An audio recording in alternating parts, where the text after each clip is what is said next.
capítulo 1, versículo 18.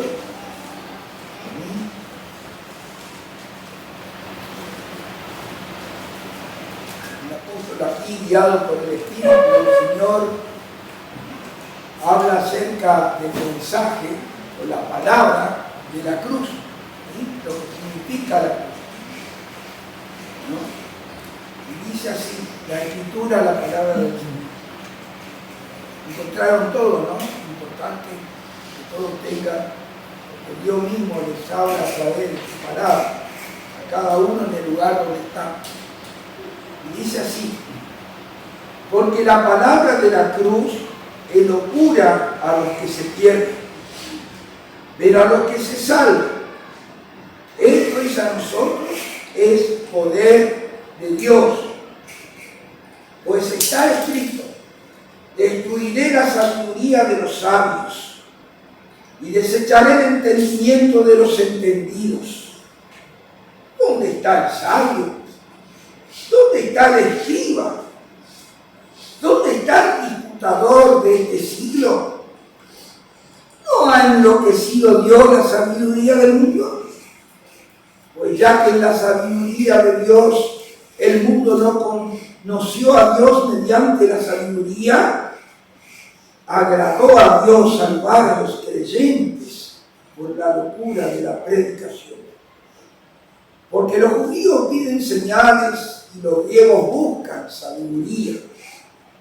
Pero nosotros predicamos a Cristo crucificado. Para los judíos ciertamente el tropezadero, y para los gentiles locura.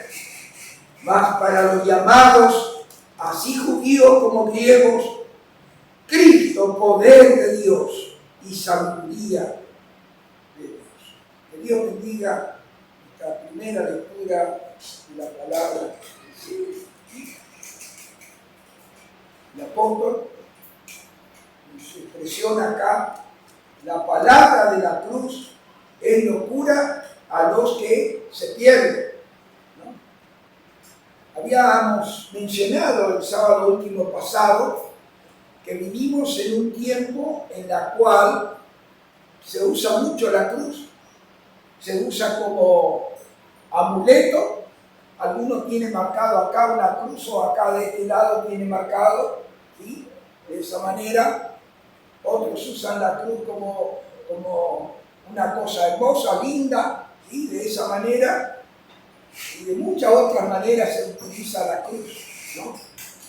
Cruz hermosa, bien trabajada, tallada, algunos en plata, otros en oro, en fin, de todos los tipos y modelos.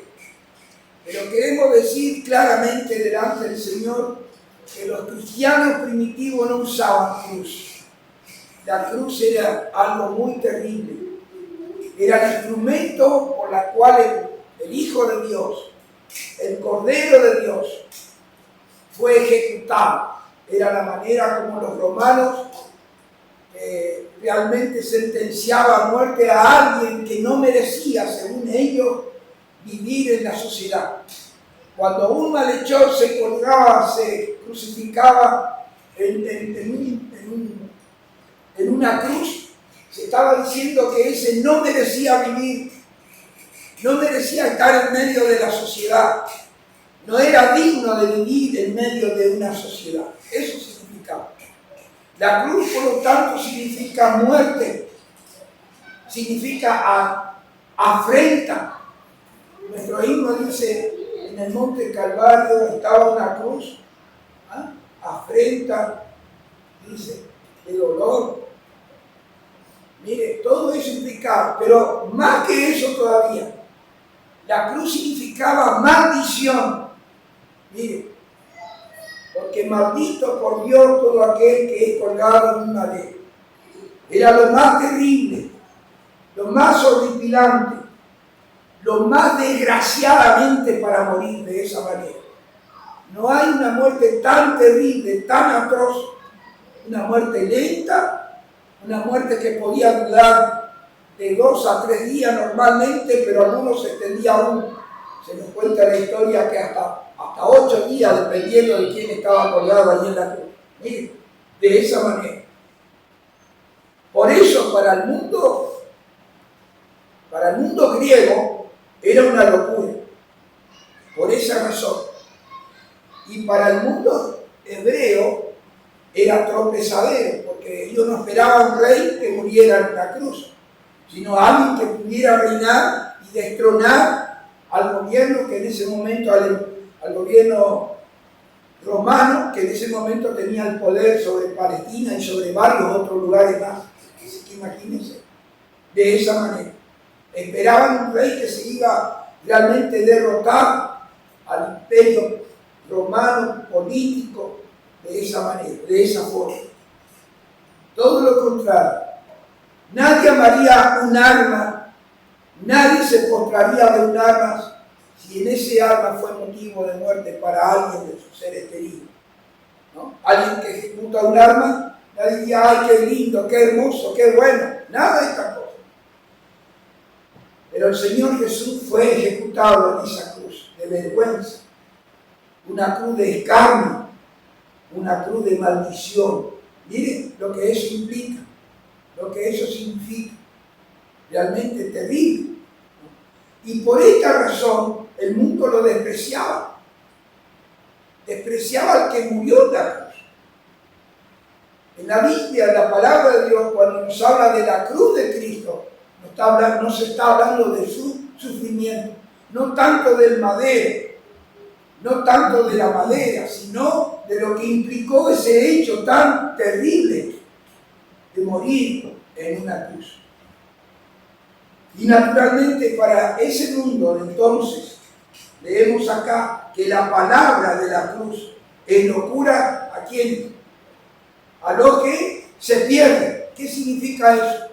A personas que van a rechazar el mensaje de la cruz de Cristo. A personas que van a rechazar al que murió en la cruz. Sin embargo, allí el que murió en la cruz era santo, justo, sin mancha, sin pecado. Mire, porque tenía que ser el Cordero de Dios perfecto, alguien que muriese por otro pecador. Mire, de esa manera, de esa forma. Tenía que ser alguien que pudiera expiar el pecado de los pecadores. Y ese alguien fue la persona bendita y señera del Señor Jesús. Mire qué importante. Allí el Señor Jesús en la cruz llevó nuestros pecados, llevó nuestras maldades. Él pagó el precio de tus pecados y de mis pecados. Él llevó en la cruz lo que merecíamos, la condenación eterna, la muerte eterna, la separación eterna de Dios. Eso es el pecador lo que merece. Pero hubo una intervención desde el cielo, enviando a su Hijo bien amado para morir en esa cruz de vergüenza, de escarnio y de maldición. Todas las bendiciones vienen mediante y únicamente como un manantial de vida, una gracia que brota de la cruz de Cristo, en amor, en salvación, en vida eterna, en perdón, en reconciliación. Miren, tantas bendiciones fluyen desde la cruz de Cristo. En Él solamente y por Él tenemos salvación, tenemos vida eterna. Leamos un versículo allí en Gálatas de lo que implicaba este hecho tan trascendente. Gálatas, el capítulo 3.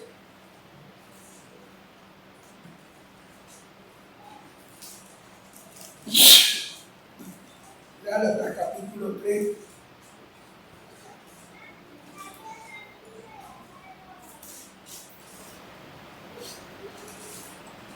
Versículos 13 y 14. Miren lo que dice ahí. Cristo nos redimió de la maldición de la ley, hecho por nosotros maldición, porque está escrito, maldito todo el que es colgado en un madero. Verso 14. para que en Cristo Jesús la bendición de Abraham alcanzase a los gentiles, a fin de que por la fe recibiesen la promesa del Espíritu. Miren qué bendición tenemos acá. Cristo nos redimió ¿de qué? De la maldición de la ley. Esta palabra redimir significa pagar un precio muy alto. Y ese precio de redención, de redimir a nosotros viles pecadores, fue su sangre preciosa. Es el precio de nuestros pecados, de nuestras maldades, para redimirnos de la condenación de nuestros pecados. Todos nosotros somos pecadores. Dios dice en su palabra que no hay justo ni aun uno. No hay quien haga lo bueno. No hay ni siquiera uno, dice aquí en Romanos. Y entonces estábamos condenados. Nuestro destino final era la muerte eterna. Era la perdición, el infierno. Eso era nuestro lugar. Pero al venir Cristo desde el cielo, el Señor de la gloria, al enviar a su Padre por cada uno de nosotros para morir en esa cruz, ¿sí? Nos redimió. Redimió nuestros pecados por medio de nuestros pecados, porque Él tomó tu lugar y mi lugar. Él la tomó. Él pagó ese precio tan alto que debíamos pagar nosotros, muriendo Él en la cruz del Calvario. Cristo nos redimió de la maldición de la ley. ¿Hecho por nosotros qué? Maldición. Una palabra terrible. Una palabra grave. Una palabra que involucra tanta desgracia. ¿Sí? Ni te puedes imaginar todo lo que implica esta palabra, maldición. Porque acá dice maldito por Dios. No es maldito por los hombres, que solamente queda a lo mejor en palabras.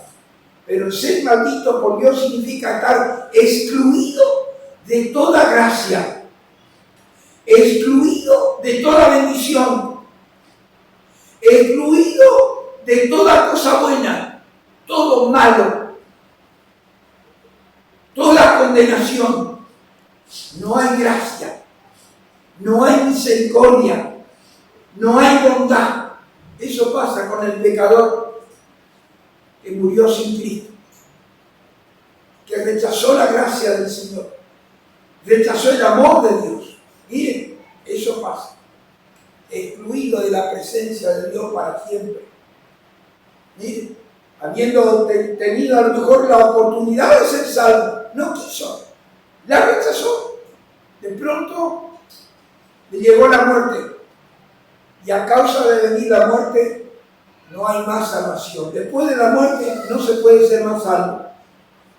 No hay manera de salvarnos después de la muerte. Por eso Dios nos llama hoy al arrepentimiento y a la fe en su Hijo Jesucristo. El único que nos puede salvar. Dice, hecho por nosotros maldición. Pues escrito está. Esta palabra escrito está significa que está escrito en el Antiguo Testamento. El pasaje se encuentra en Deuteronomio 21-23, nos la vamos a buscar.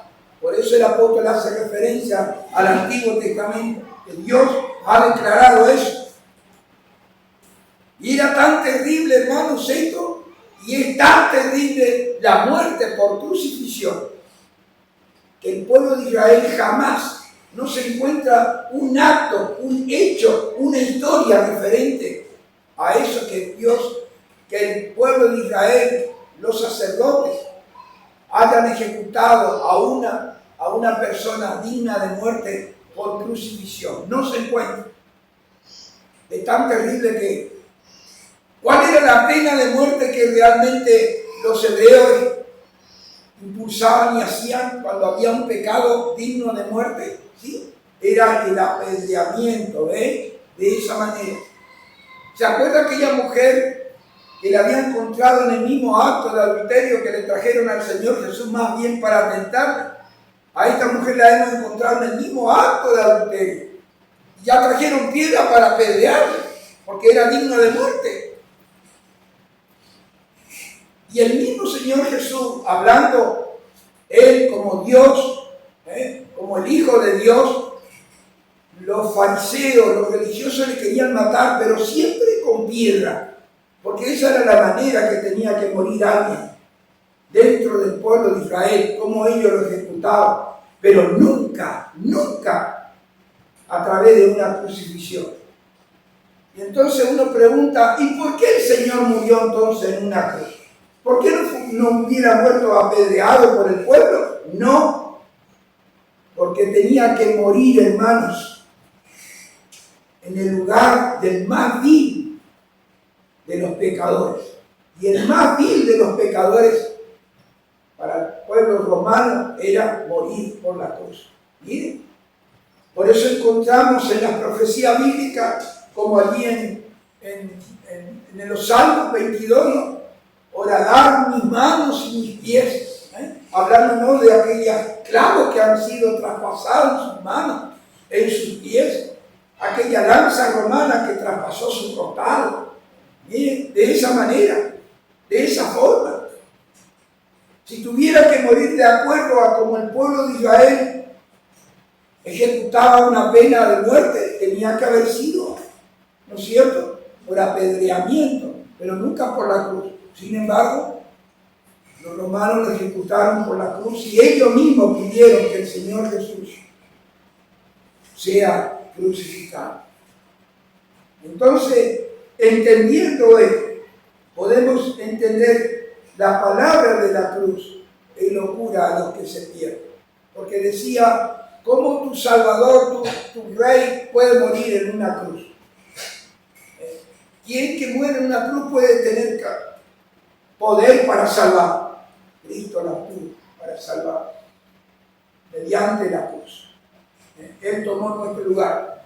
Allí en 2 de Corintios dice el apóstol, al que no conoció pecado, por nosotros lo hizo pecado, para que nosotros fuésemos justicia de Dios en él. Miren, al que no conoció pecado, jamás hubo pecado, no nació en pecado, no vivió en pecado, no practicó el pecado, y murió en la cruz llevando nuestros pecados. Mire qué misterio tan grande. Al que no conoció pecado, por nosotros lo hizo pecado, al tomar nuestro pecado. No que Él cometió pecado, no que Él fue pecador.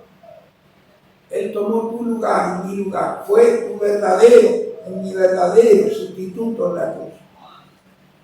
Por eso, para los judíos, para los griegos, locura. Pero para los judíos, para los hebreos, que es tropezadero, dice acá, tropezadero. Ellos no esperaban eso, que su rey muriera en una cruz. Para los que se pierden, para los que rechazan. Pero, ¿cómo sigue el pasaje de 1 Corintios 1:18? ¿Cómo sigue? ¿Qué dice?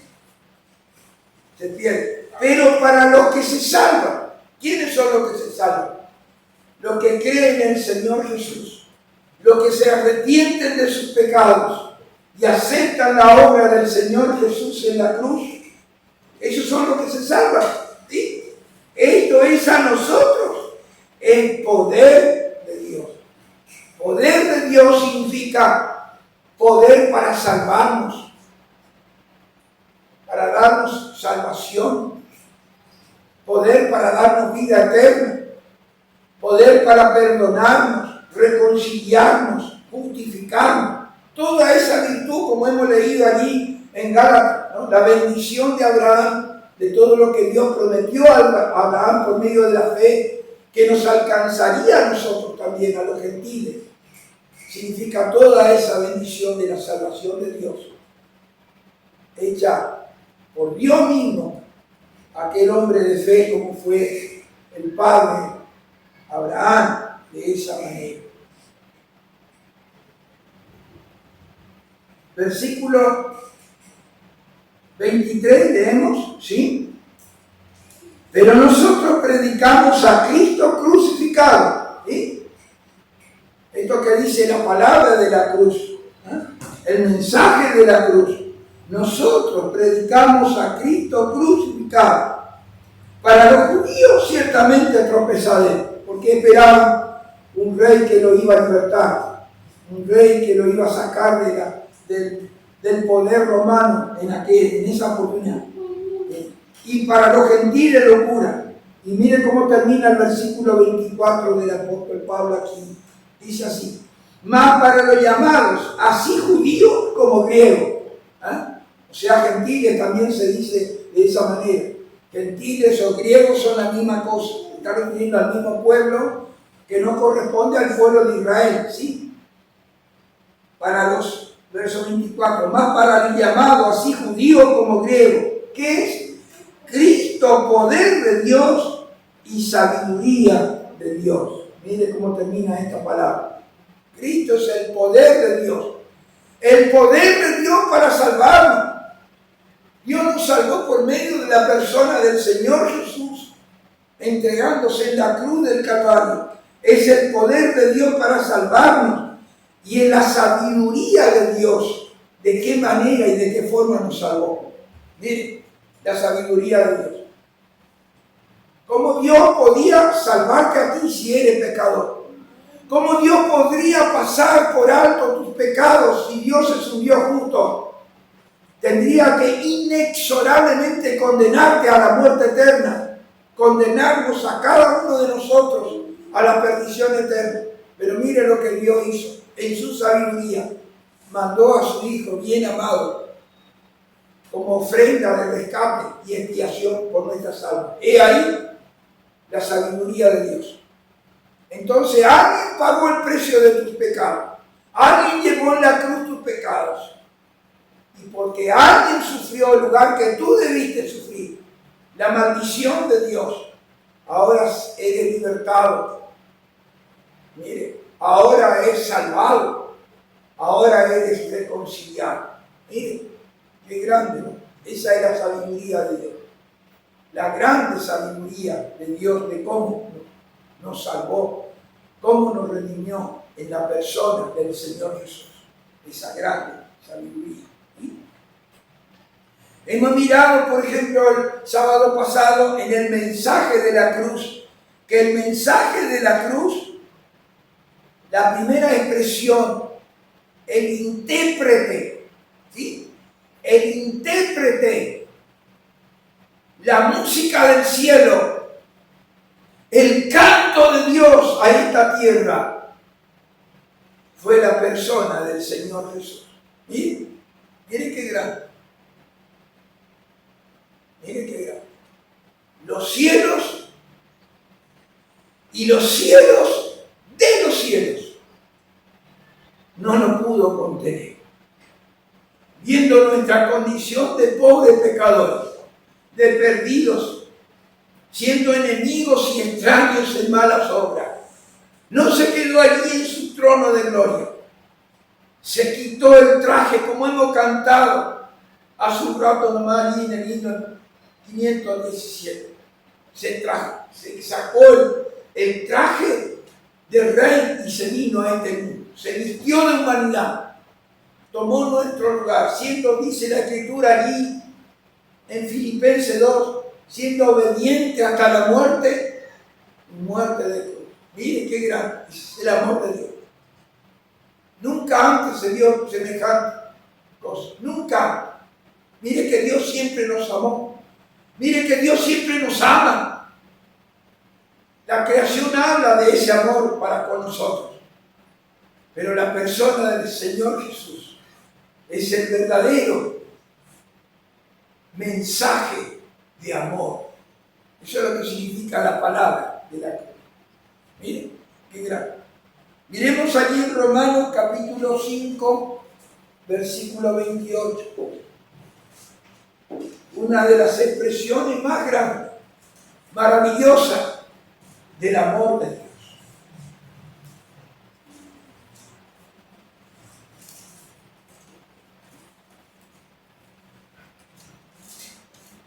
Romanos capítulo 5 y el verso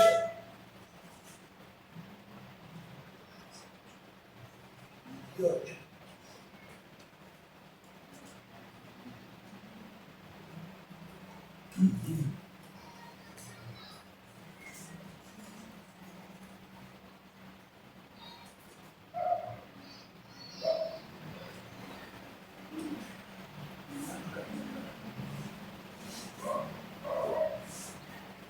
Versículo 8, perdón. Romanos 5, 8. Podemos leer desde el verso 7. Dice así el apóstol comparando, ¿no? Comparando, haciendo realmente,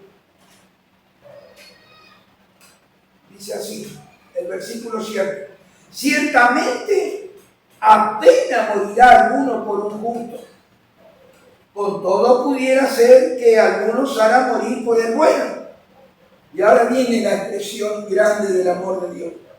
Mas Dios muestra su amor para con nosotros, en que siendo aún pecadores, Cristo murió por nosotros. Miren, qué expresión tan grande del amor de Dios. Pudiera ser, ciertamente apenas podía morir algunos porque fuese justo, ¿sí? Algunos que practican justicia, ¿sí?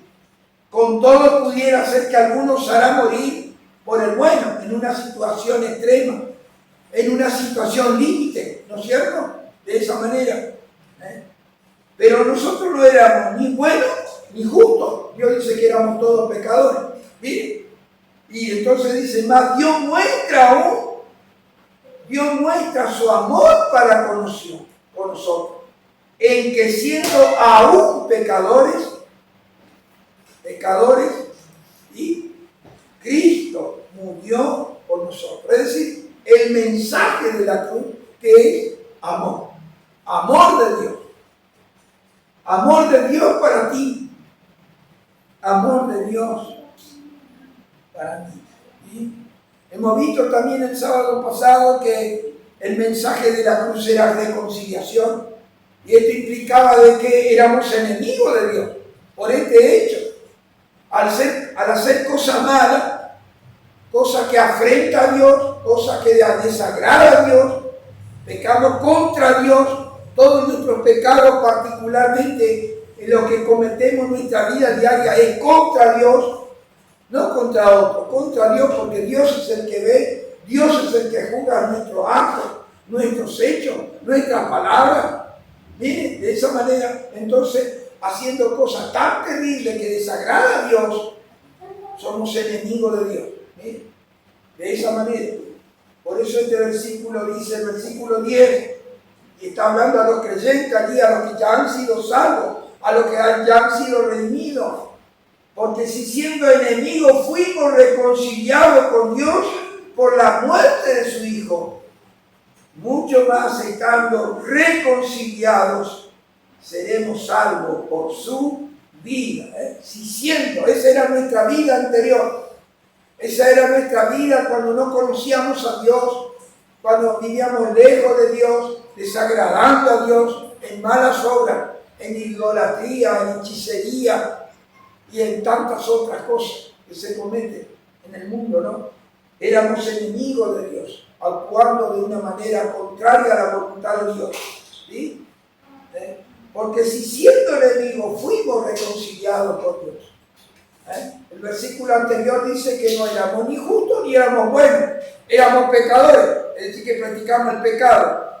Pero además de esto, éramos por ese hecho enemigos de Dios. ¿Sí? Fuimos reconciliados, y esta palabra reconciliar trae en el medio de esta reconciliación amistad. Amistad con Dios.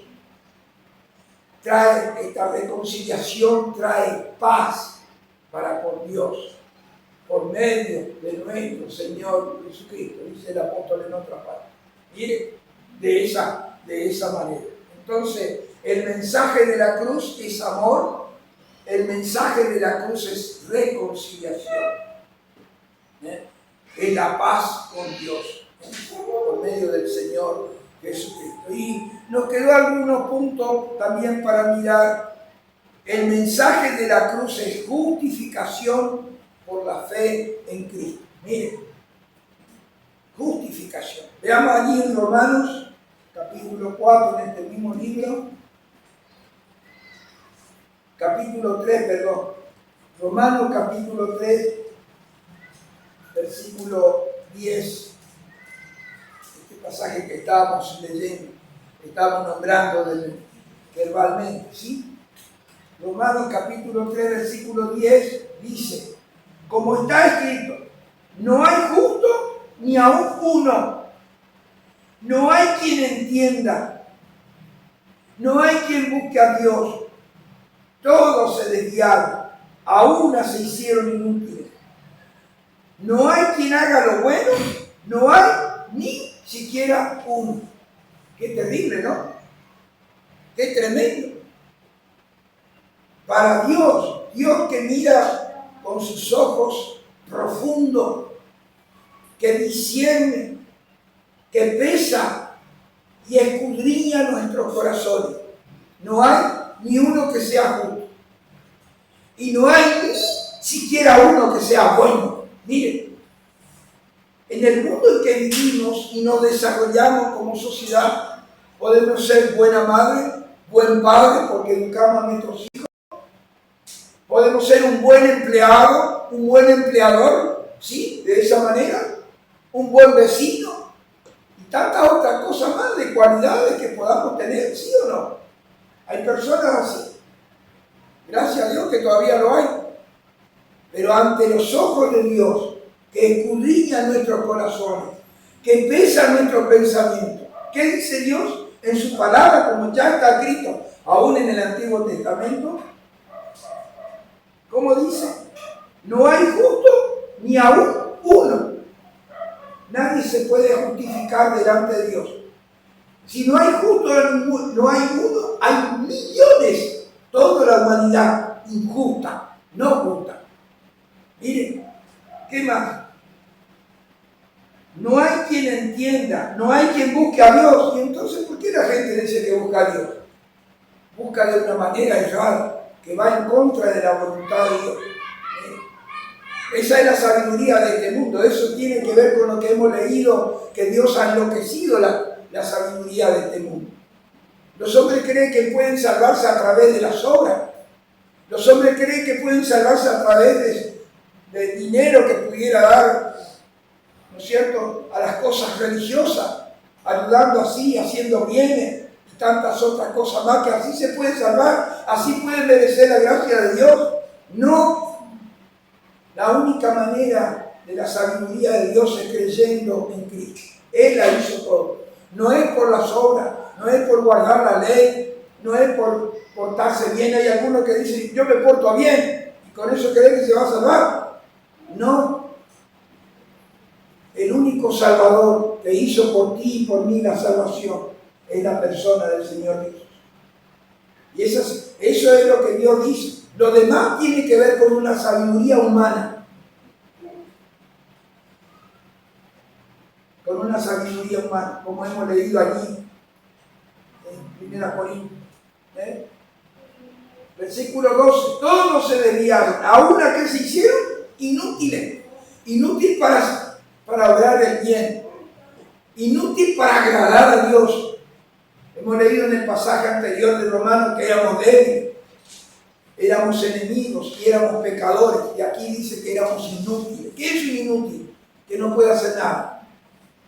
Incapaz por sí mismo para obrar el bien delante de Dios. Mire, eso quiere decir. Por eso cuando venimos a los pies del Señor, cuando creemos a Él, tenemos que venir tal como somos, reconociendo nuestra incapacidad. De que estamos total y absolutamente perdidos. Sin Cristo estamos perdidos totalmente. Todos se desviaron, a una se hicieron inútiles. ¿Y cómo termina el versículo 12? No hay quien haga lo bueno, no hay ni siquiera uno. Vio que el versículo anterior dice no hay ni siquiera un justo. ¿Ven? El versículo 10 dice no hay justo ni aún uno. Y termina este pasaje. No hay quien haga lo bueno, ni siquiera uno. Ni siquiera uno. ¿Puede entender esto? delante de Dios es así, tal como Dios dice en su palabra. Y ese es el lugar que tenemos que ponernos delante de Dios. No somos justos, no somos buenitos como pudiéramos creernos, por nuestra propia justicia para salvarnos, por nuestra propia manera de entender las cosas, nuestra manera de entender las cosas de Dios. No. Tenemos que humillarnos y reconocer que estamos total y absolutamente perdidos delante de Dios. Y el único que nos puede salvar es la persona del Señor Jesús, que tomó tu lugar y mi lugar en la cruz del Calvario. Mire, esa es la verdad. Esa es la verdad.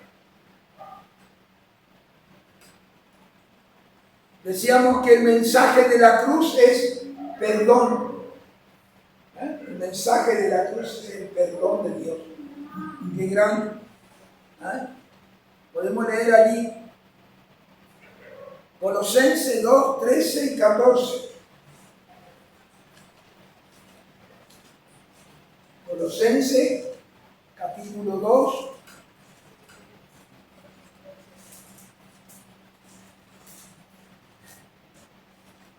Versículos 13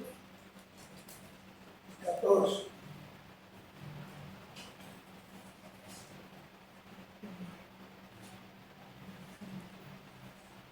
¿Qué ha hecho la cruz de Cristo? El mensaje de la cruz de Cristo. Está hablando el apóstol nuevamente a los creyentes, a los redimidos, a la iglesia de Colosa en este caso. Y a vosotros, estando muertos en pecado y en la incircuncisión de vuestra carne, os dio vida juntamente con él, perdonándoos todos los pecados. Versículo 14. Anulando el acta de los decretos que había contra nosotros, que nos era contraria, quitándola del medio y clavándola en la cruz, y despojando a los principados y a las potestades, los exhibió públicamente, triunfando sobre ellos en la cruz. Mire qué gracia, mire qué mensaje, mire qué grandioso, qué hermosa palabra de Dios para nosotros. A vosotros, estando que muertos en pecado. Ni siquiera podemos darnos cuenta de la magnitud que significa delante de Dios el pecado. Dios no puede tolerar el pecado. Dios es tres veces santo. A eso que nosotros pudiéramos llamar, o el mundo lo llama, una mentira piadosa, por ejemplo, que solemos escuchar. ¿Existe para Dios una mentira piadosa? No, no existe. Una mentira, ¿sí?, es tan grande como otra cosa grave que se pudiera cometer, como es un asesinato. Dios no tolera el pecado bajo ninguna de sus formas. Para Dios todo es pecado. Mire, su santidad, su justicia, su pureza, no tolera eso. Mire cómo es la cosa. Y a vosotros, estando muertos en pecado. ¿Qué significa estar muerto en pecado? Vivir una vida muerta para Dios. No tengo vida de Dios en mí. No tengo a Dios en mi corazón, a Cristo en mi corazón. No tengo la gracia de Dios aquí en mi ser. No soy transformado, no soy cambiado, no he nacido de nuevo, como dice la Escritura. Eso es estar muerto. No tener la vida, no tener la comunión con Dios. Eso significa estar muerto. ¿Y por qué Dios en su sabiduría, por su Espíritu Santo, guía al apóstol a decir que está muerto? Por todo lo que esa figura implica, hermanos. ¿Alguien pudiera estar mucho tiempo delante de un muerto, de un cadáver? ¿Es posible estar? Imposible de estar. Es repudiante. Es algo repudiante que no podemos estar frente a un cadáver.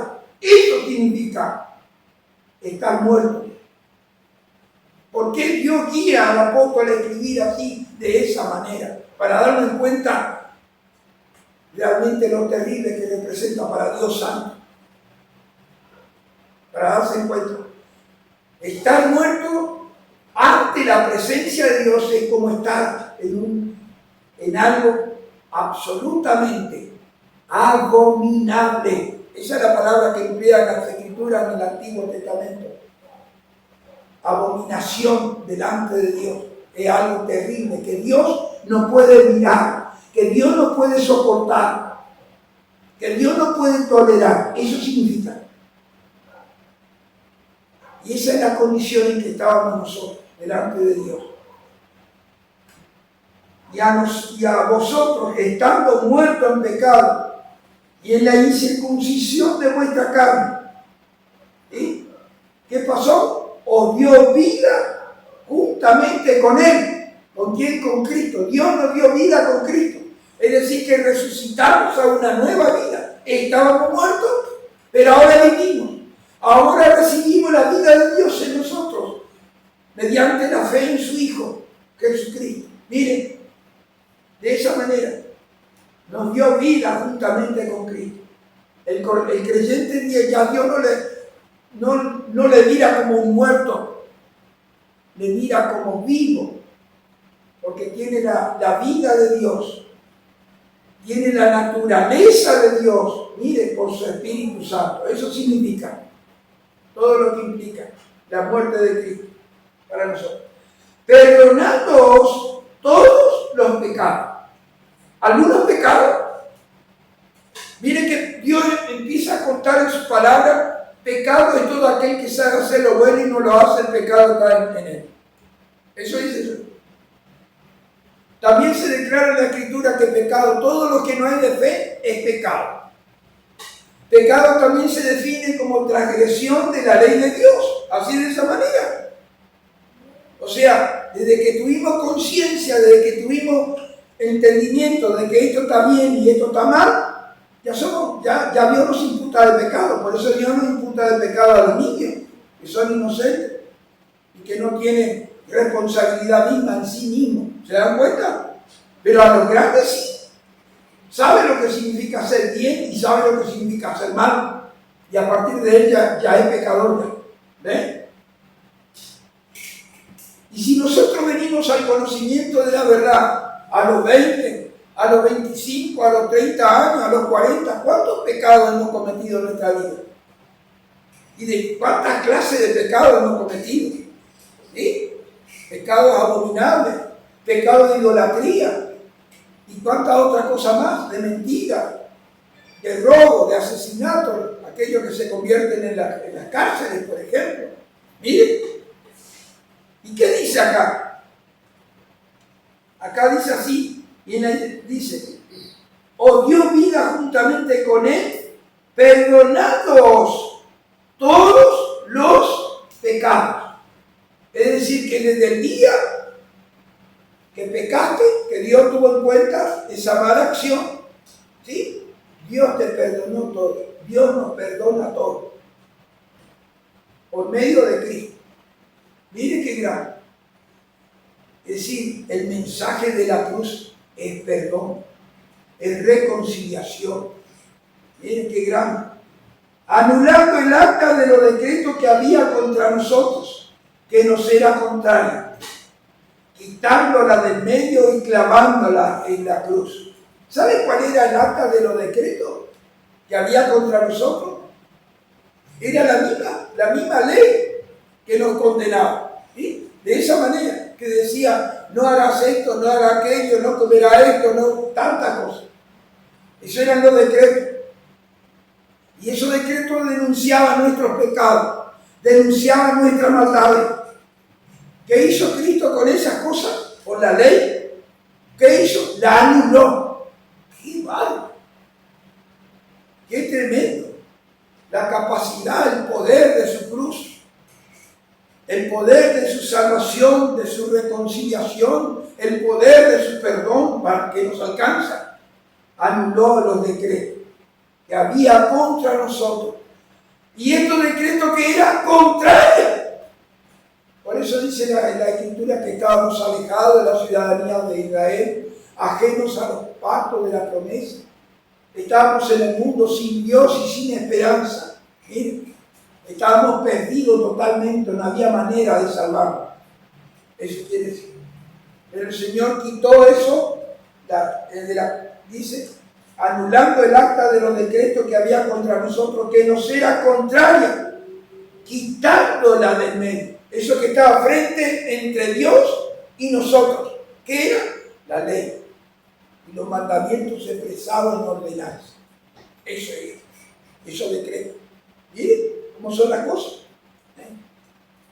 Despojándola, que nos era contraria, quitándola del medio y clavándola en la cruz. Por eso el verso 16, miren lo que dice el verso 16. Esos decretos estaban y decían esto, 16.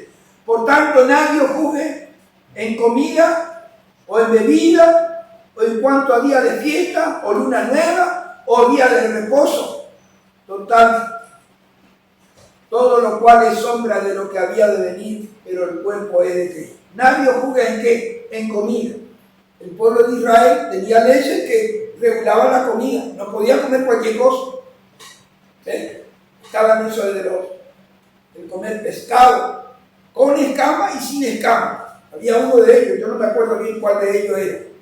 Habría que mirar eso. En comida, en bebida, en cuanto a día de fiesta de luna nueva, que nosotros ni guardamos esas cosas, ¿sí? O día de reposo, como el sábado. En esto entran un poco los adventistas, los sabatistas, que guardan el sábado. Nadie os juzgue. ¿Qué significa eso? Nadie te puede juzgar. Nadie te puede decir, está infringiendo la ley de Dios. No te puede decir eso. ¿Por qué? Porque esos decretos Cristo la anuló, la anuló, la quitó del medio de nosotros, que nos era contraria, y ¿qué hizo? La clavó en la cruz. Miren. Eso quedó allí en la cruz. La obra de Cristo. Miren su poder. Pero no solamente los decretos que había contra nosotros, ¿qué más? Despojando a los principados y a las potestades. ¡Wow! Todas las armas que tenía Satanás en contra nuestra, todo lo que el poder que él tenía, lo despojó. ¿Qué quiere decir esto, hermano? ¿Qué significa esto? Significa que estábamos antes de tener a Cristo, estábamos bajo el poder del maligno. Estábamos en sus redes, estábamos en su jaula, pertenecíamos a su imperio. Ya no pertenecemos a él. Nuestra alma no pertenece más a él. Somos del Señor. Él nos salvó, él nos redimió, él nos sacó de allí, del reino de la potestad al reino de su amado Hijo. Eso quiere decir. Despojando a los principados y a las potestades, todo su poder, todo su señorío sobre nosotros, sobre nuestra alma, ¿sí? ¿Qué hizo?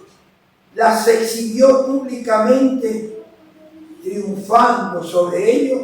¿En qué? En la cruz. ¡Qué grande! ¡Qué grande! ¡Qué maravilloso! ¡Qué cambio tan radical! Después de pertenecer a Satanás, ahora pertenecemos a Cristo. Después de estar en el reino de las tinieblas, ahora estamos en el reino de la luz. Después de ser condenados por la ley, ahora somos libertados. Miren.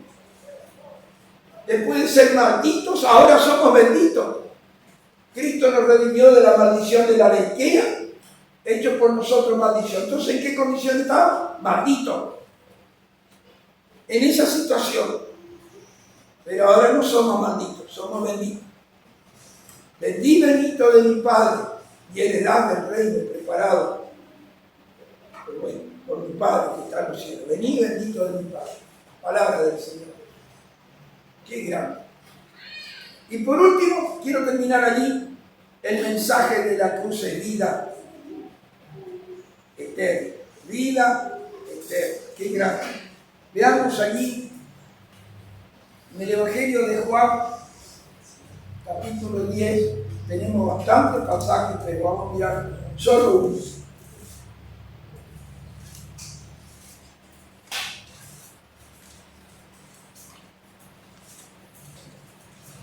Evangelio según San Juan,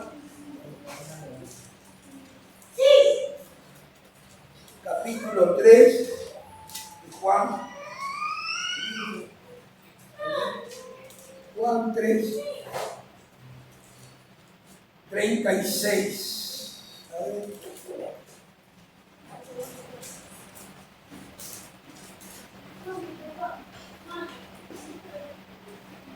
Juan capítulo 3, versículo 36. Mire lo que dice. El que cree en el Hijo tiene vida eterna, pero el que rehúsa creer en el Hijo no verá la vida, sino que la ira de Dios está sobre él. Mire lo que declara este verso. El que cree en el Hijo de Dios, en el Señor Jesús. ¿Qué significa creer en Él? Creer en Él como Salvador. Apropiarse de su sacrificio. Él murió por mí. Creer en el Hijo es reconocerse pecador y aceptar la obra de Cristo en la cruz para ser salvo. Eso significa creer en Él. ¿Sí? El que cree en el Hijo, en el Señor Jesús, ¿qué dice? Tiene vida eterna. El verbo como está en tiempo presente. No dice que tendrá vida eterna, no dice que a lo mejor tendrá vida eterna, sino que ya la tiene desde el momento que se cree. El que cree en el Hijo tiene vida eterna, pero el que rehúsa, hay otro versículo que dice, otra versión que dice, el que desobedece, no lo acepta. Miren, el que rehúsa creer en el Hijo, creer como su Salvador. Creo que hay algunos que dicen, Cristo es verdad que vino al mundo, pero no cree en Él como Salvador de su alma. No cree en aquel que murió por Él en la cruz. Mire, eso. El que rehúsa creer en el Hijo no verá la vida, no verá la vida eterna. Eso significa, se perderá. Eso quiere decir, irá al infierno. Eso quiere decir. De esa manera, no verá la vida, sino que la ira de Dios está sobre él. ¿Qué significa esta palabra? La ira de Dios, la condenación de Dios está sobre él, sobre su cabeza.